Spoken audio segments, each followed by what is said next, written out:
The peril of Stoicism, when virtue breeds enemies. Stoicism teaches inner peace, resilience, and detachment from external opinions. Yet these very traits can ignite envy, suspicion, and resentment in others, causing them to turn against the Stoic who seems too unshaken, too independent, and too indifferent to the chaos around them. History has shown that a Stoic's calm can be misinterpreted as arrogance, their detachment mistaken for disdain. Let's explore the stories of those who walked the Stoic path and found themselves besieged by the very people they sought to rise above. Zeno, too unmoved for comfort. Zeno of Citium's serene demeanor often unnerved those around him. His refusal to show fear, anger, or excitement in the face of crisis bred suspicion. People whispered that he was too cold, too unaffected by the suffering of others, too removed from human passion. His composure, while a source of strength, alienated those who sought emotional solidarity in turbulent times.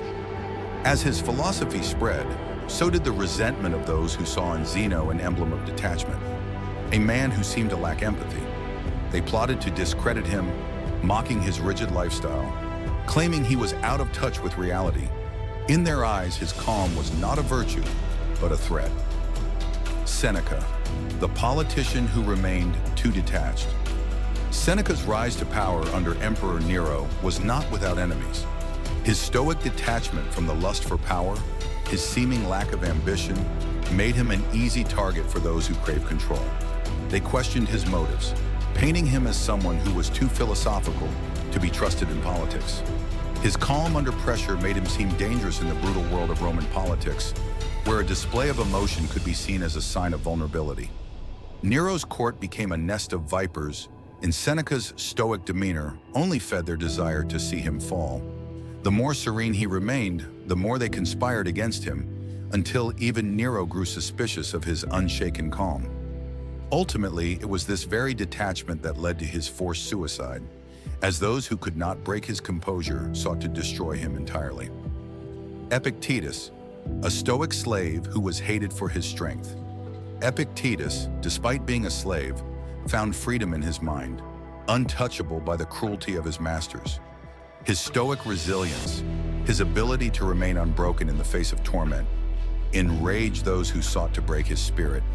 To them, his strength was an insult, a constant reminder that their power over him was limited. He was hated not because he was weak, but because he was too strong, too indifferent to the suffering they tried to impose on him. In the brutal world of Roman servitude, Epictetus's calm only fueled the anger of those who resented his invulnerability. They sought to strip him of everything external, but he remained free in spirit, and that was unforgivable. Marcus Aurelius, the emperor's Stoic silence, turned against him. As emperor, Marcus Aurelius faced a different kind of opposition. His Stoic restraint in a court full of ambition and intrigue was seen as weakness by some, indifference by others. His refusal to engage in the emotional outbursts of his court made him seem distant, aloof, and unfeeling. Many within his inner circle misinterpreted his Stoic calm as a lack of care for the empire's fate, or worse, a silent judgment of their ambition. While Marcus sought to lead with reason and detachment, this only fostered distrust among his advisors, generals, and even family members. They conspired in shadows, whispering that the emperor's calm was a mask for indifference, that his lack of fear was arrogance. Despite his wisdom, Marcus Aurelius found himself surrounded by those who sought to exploit his Stoic nature for their own gain. The price of Stoicism. When detachment becomes isolation. In the eyes of the world, a Stoic's calm and indifference to fortune can seem threatening. People are often suspicious of those who refuse to bend to emotional pressures, who remain unmoved by public opinion. They mistake calm for coldness, strength for arrogance, and in this misunderstanding, they turn against the Stoic, attempting to break what they cannot understand. Stoicism, though a path to inner peace, can breed external chaos. It can create enemies out of those who feel threatened by a Stoic's independence, who see detachment as a judgment upon their own emotional turmoil. The Stoic must remain cautious, aware that while their calm is a fortress, it is also a beacon that can attract the wrath of others. A Stoic's caution, know when to stay silent. A true Stoic knows that virtue is a double-edged sword. It brings strength, but it also invites danger. The world can be hostile to those who remain unmoved by its chaos. For a Stoic, caution is paramount. Not in avoiding the world, but in knowing when to hide their calm and when to reveal it. The Stoic must learn that while they do not seek the approval of others, they must also remain vigilant of the dangers their virtue can bring.